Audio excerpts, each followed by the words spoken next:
Bonjour, bienvenue dans la série sur l'électrodynamique classique. Donc continuons sur les fonctions de Green pour les équations de Maxwell. Alors le choix de A et de B dans la solution des fonctions de Green que nous avons vues dépend des conditions aux limites temporelles des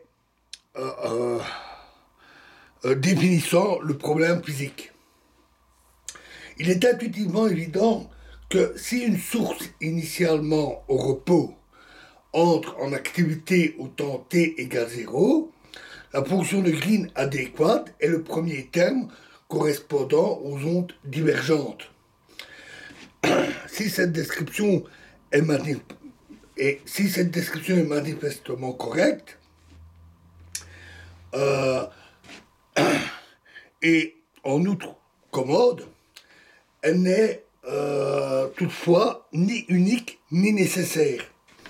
La donnée de l'amplitude aux bandes temporelles peut conduire à employer le second terme, les ondes convergentes, et non plus le premier terme, pour décrire la source.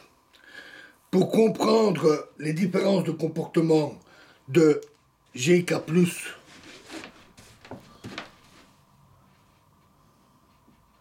et GK-, donc on va mettre dans notre solution,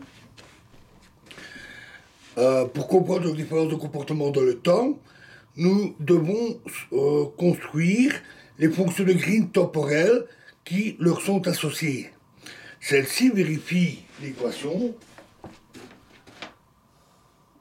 nabla carré t moins 1 sur c carré d2 sur dt carré de g plus ou moins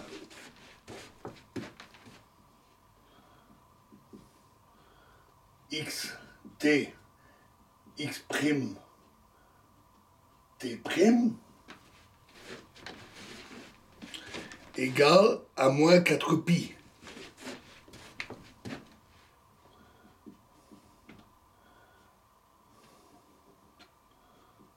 Delta x moins x prime, delta t moins t prime.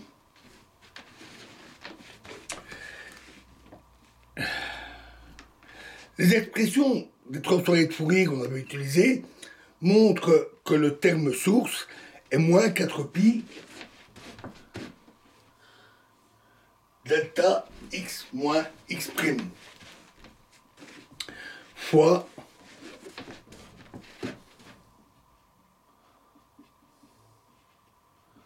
x moins x prime fois e exposant i oméga t. Oméga t prime.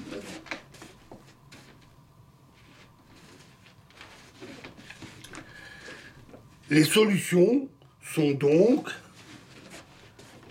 GK plus ou moins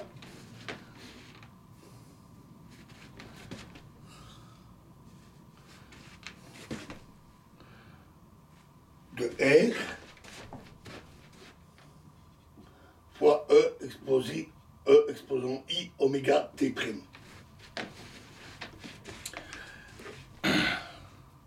Toujours en vertu de cette transformée de Fourier, les fonctions de Green dépendantes du temps sont G plus ou moins R tau égale à 1 sur 2 pi intégrale de moins l'infini à l'infini de E exposant plus ou moins IKR divisé par R fois E exposant moins I oméga tau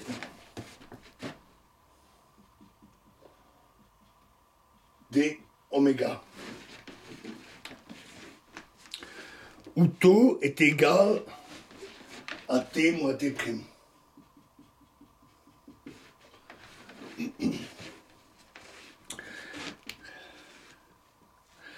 c'est le temps relatif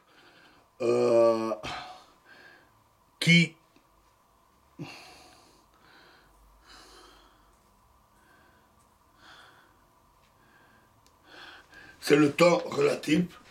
apparaît dans cette relation ici, dans cette équation. En l'absence de surface frontière, la fonction de Green dépend donc uniquement de la distance r entre la source et le point d'observation et du temps tau séparant l'émission en x' et de l'observation en x. Dans un milieu non dispersif, K est égal à oméga sur C,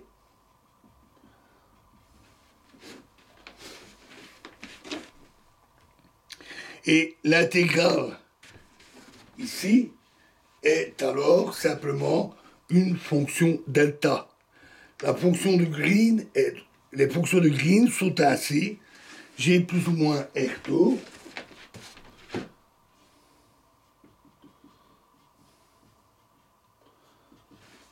est égal à 1 sur R fois delta tau plus ou moins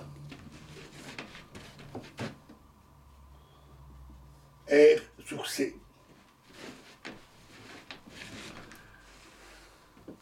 Ou, en l'écrivant de manière explicite,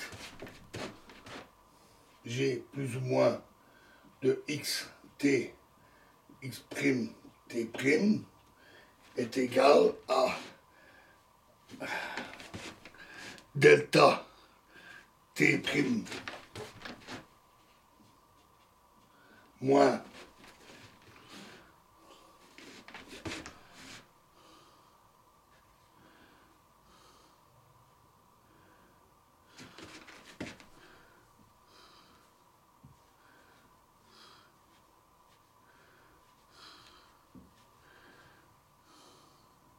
t plus ou moins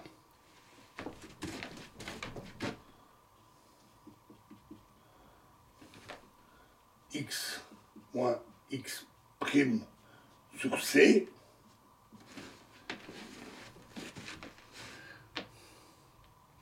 divisé par x moins x'.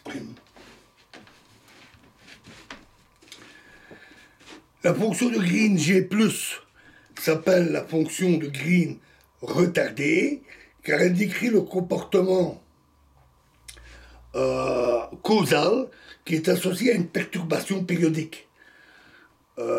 L'argument de la fonction delta montre que l'effet observé est que c'est l'effet observé au point x et au temps t qui est dû à l'action d'une source située à une distance r de ce point et déclenchée à un temps antérieur ou retardé t' égale t moins r sur c. La différence de temps r sur c est simplement le temps de propagation de la perturbation d'un point à l'autre. Et d'une manière analogue, la fonction g- s'appelle la fonction de Green avancée.